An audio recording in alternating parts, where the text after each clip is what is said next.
Hello guys, and today, in this video covering the OCR A-Level Psychology Specification, the option of applied psychology paper, and the forensic option, we're going to talk about conforming to majorities. In the last video, we talked about Nemeth and Wechsler, 1974, which dealt with the issue of how do you get people to conform to a minority, but this is dealing with what makes people conform to the majority. So it's the opposite way around. This is what we're going to talk about is a classic study, Ash, 1955, and when we talk about evaluation points,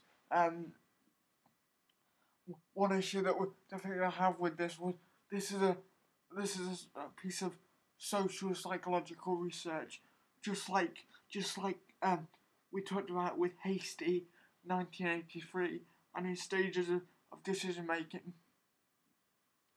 This isn't specific to the jury; it's group dynamics in general. So they might have some generalizability problems when generalizing it to the jury room, because obviously deliberating on a verdict about someone's liberty is a little more serious than what we're going to talk about in this particular experiment. So Ash, 1955, it's an infamous study, and he wanted to find out, his aim was to see if people will conform to the majority when the task is unambiguous. So when you know that everyone else is wrong and you're right, will you still conform to the majority to feel part of a group? And what was the test they did? Well, it was a laboratory experiment done on college students who were told from free higher education establishments in the USA, and they were young men, and they were told that it was a study about psychology and visual perception, and it was they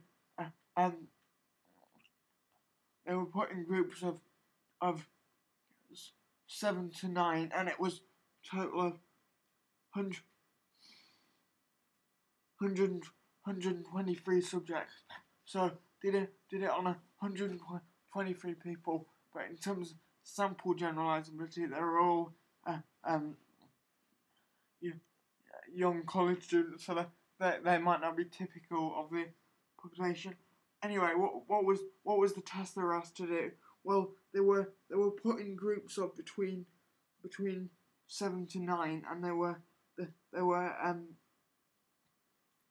put in a line according to where they were in the room. They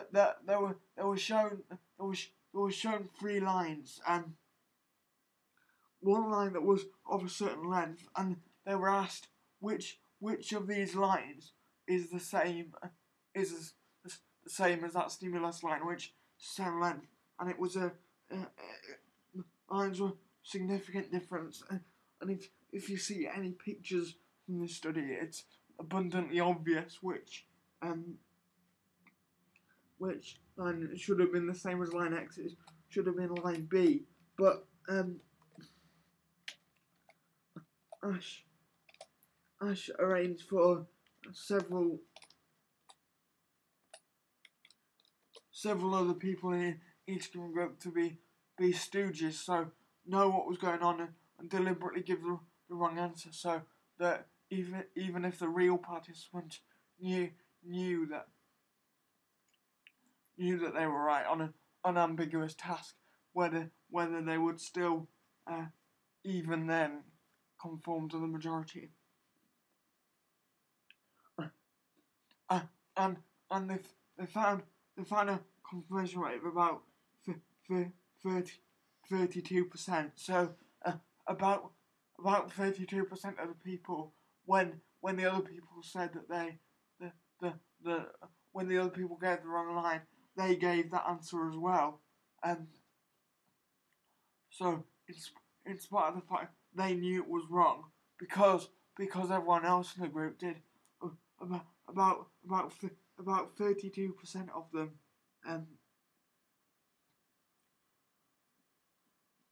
gave the right, still conform to the majority, even though they knew it was wrong.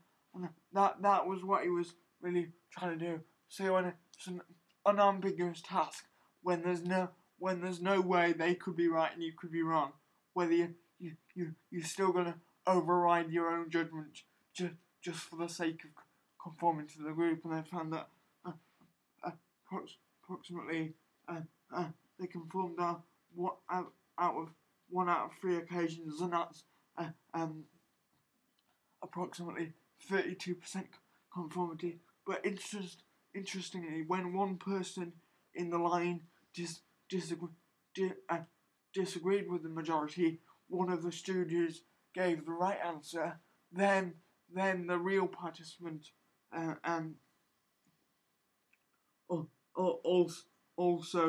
also gave the right answers. So that would suggest that if you're in a social situation and you want to make a stand against something, you only need one person out of the group to do that, and then you'll follow them. But if even if you know that you're right and there's a majority, 32% of the time found that people will just override what they already know to be true, just for the sake of conforming to the majority and not going against the group. So, and I should also mention that when they did this with more than 3 people,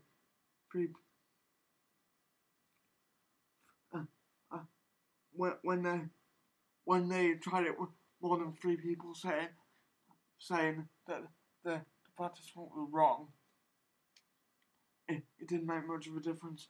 So that suggests that if you have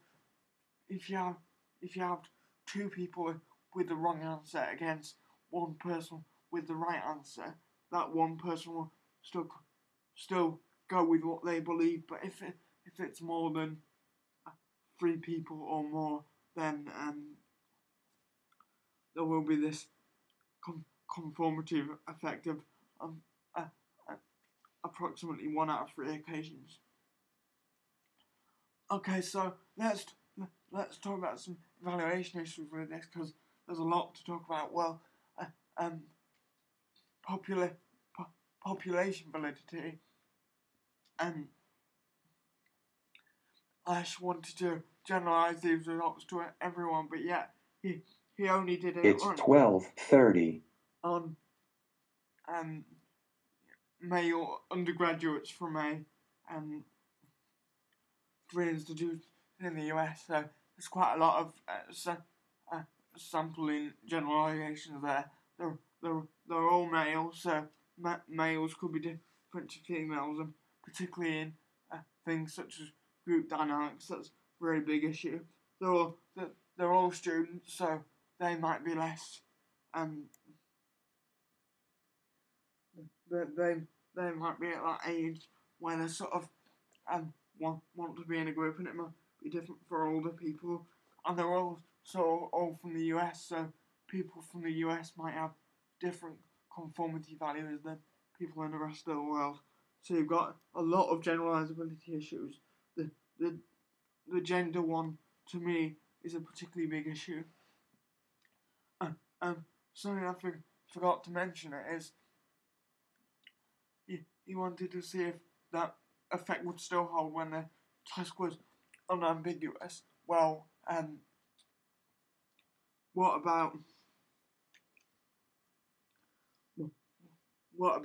when the real participant was tested on their own without the group, they found that 99% of people did indeed get the right answer. So therefore, it was an easy enough task, and you've controlled for one variable, which is the participant's intelligence. So it wasn't that they didn't understand the task. You kind of did say that in terms of reliability, it's pretty reliable because they've replicated the findings on quite a few occasions. Ecological validity is an interesting one because some people say that no tasks that are that important enough to differ from them or go against the majority are that's simple. Life's much more complicated than that, and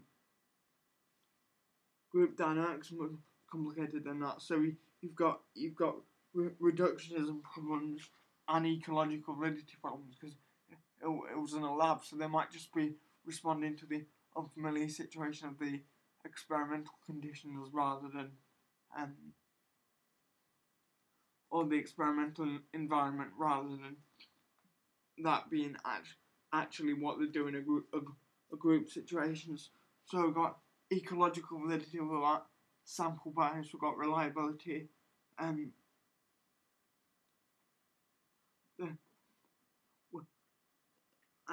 that's obviously it's reductionist because it's just it essentially says that the only reason then that they made those decisions was because they wanted to conform to the group, but there might have been other reasons. And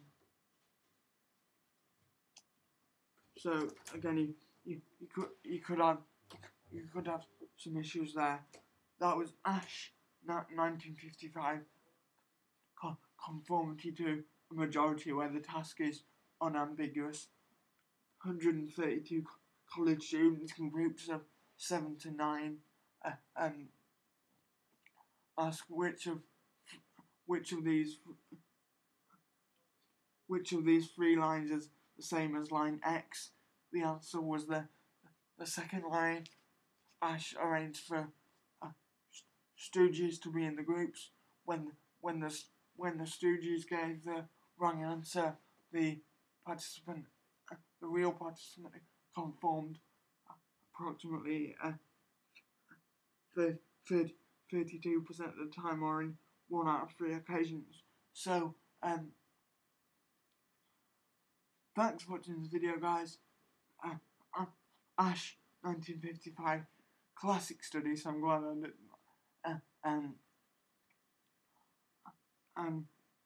Anyways, thanks for watching. Visit my website address down below. More tech videos to come. Keep the comments coming on the other video. If you haven't seen that video yet, go back onto my channel. I gave you a chance to have your say about what direction you want this channel to go in, and I'll definitely be reading those comments. As of right this second, it's not uploaded, but it will be uploaded before this video or very soon after, so you'll get your chance to have your say there. Anyway, guys, thanks for watching. Leave your comments on any of this stuff down below. We can discuss it, and I'll see you in the next video. Bye bye. Don't forget to check out my website address, that's down below as well, tom-rogers.com. Thanks for watching, guys, and I really am saying goodbye this time. Bye bye.